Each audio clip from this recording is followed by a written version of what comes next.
Et comme tous les jeudis, on se retrouve dans le cadre de notre traditionnel rendez-vous éco. Et aujourd'hui, nous avons le plaisir d'être en compagnie de Charles Markovitch. Bonjour Charles, Bonjour Asley. comment allez-vous? Super, notre profession vient de terminer sa saison, sa haute saison fiscale avec beaucoup de problèmes techniques, mais on l'a terminé.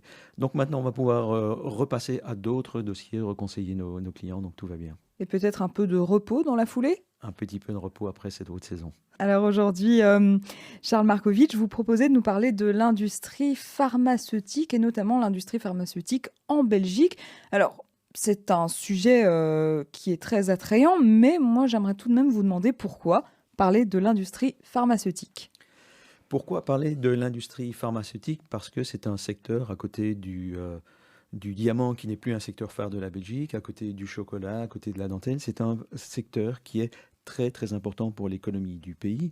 Et en fait aussi c'est particulier pour les deux parties, le nord et le sud, la Flandre et la Wallonie. Alors quelques chiffres.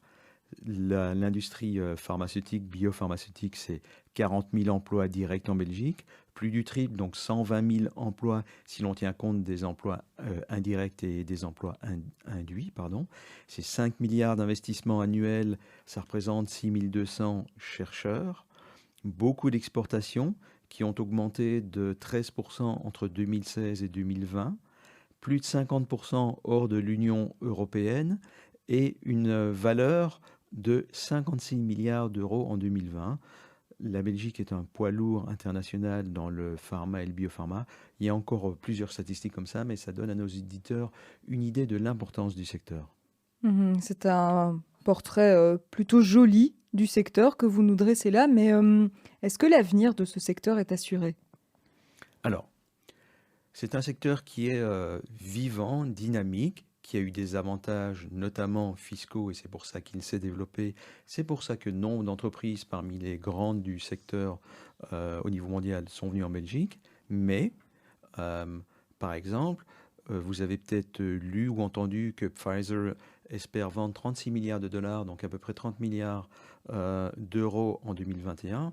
Ça attire le regard des pays qui n'ont pas ce secteur Mhm. pharmaceutique. Donc nos voisins directs, les Néerlandais, les Français, les Allemands et les Britanniques, ont mis en place des mesures pour essayer d'attirer à eux l'industrie pharmaceutique qui est pour l'instant logée en Belgique. Donc nous, ce qu'on doit faire, c'est, et c'est ce que le gouvernement fédéral a entamé, c'est ne pas se reposer sur nos lauriers, mais se poser des questions sur la manière de conserver toute la richesse qui est générée, qui est créée en Belgique et qui ne devrait pas partir chez nos voisins.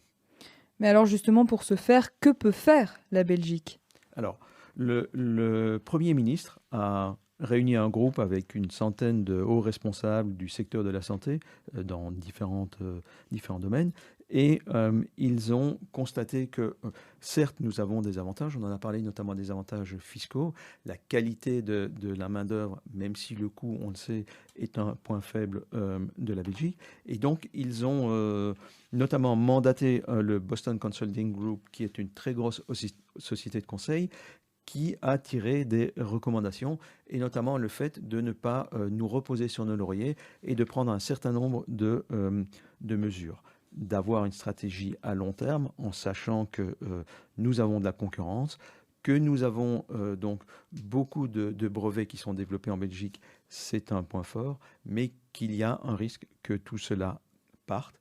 Et le dynamisme du groupe autour du Premier ministre et de ses 100 personnes et du BCG, Boston Consulting Group, est augmenté par le fait que pour une fois, il n'y a pas de tellement, je pense, de tension communautaire, puisque Nord et Sud, on a des centres de recherche et de production.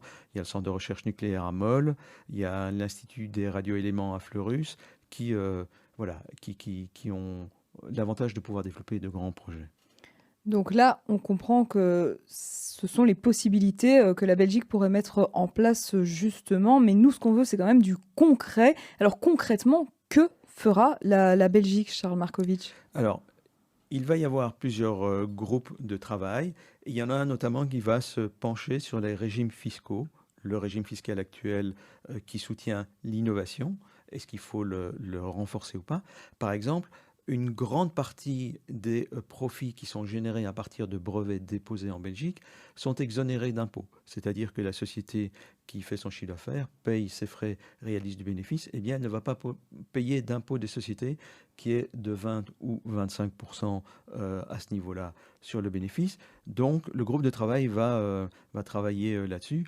On parle aussi d'un investissement et de la création d'un fonds de croissance qui pourrait aller jusqu'à 1,5 milliard d'euros, qui pourrait permettre de créer ce qu'on appelle des spin-offs. Donc, ce sont des petites sociétés de recherche qui arrivent ou n'arrivent pas à mettre de nouveaux produits sur le marché. Et dans tout ça, l'industrie, finalement, qu'est-ce qu'elle en pense? Alors, les 4 plus gros fabricants mondiaux, que sont GSK, Janssen Pharmaceutica, qui fait partie de Johnson & Johnson, UCB et Pfizer. Donc, ce sont 4 poids lourds du secteur pharmaceutique belge.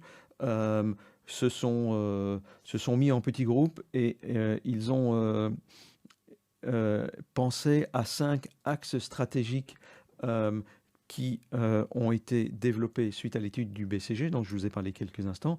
Et ces 5 axes de travail sont les suivants. D'abord, intensifier la position compétitive de la Belgique. Donc, faire que les industriels aient envie de rester ou de venir encore plus en Belgique et que ça leur coûte probablement moins cher que de rester ou d'aller à l'étranger. Ça, c'est le premier axe.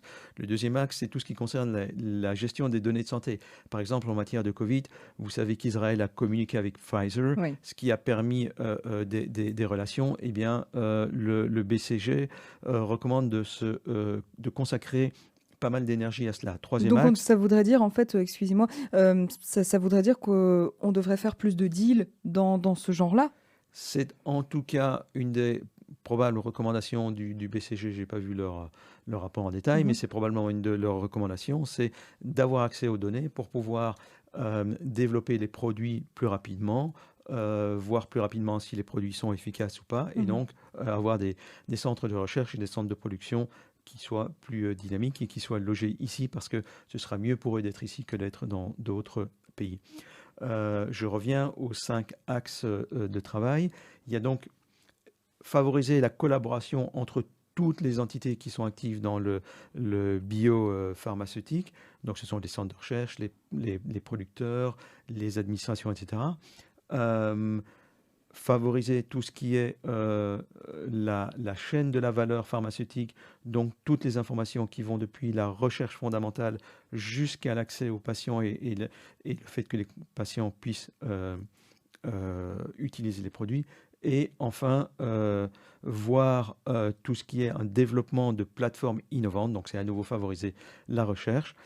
L'objectif est qu'on arrive à non seulement invented in Belgium, donc non seulement inventé en Belgique, mais aussi de fabriquer plus dans notre pays. Dernière question peut-être, Charles Markovitch, quelle est la position des grandes entreprises pharma sur la situation fiscale? Est-ce qu'il faudrait maintenir les régimes actuels?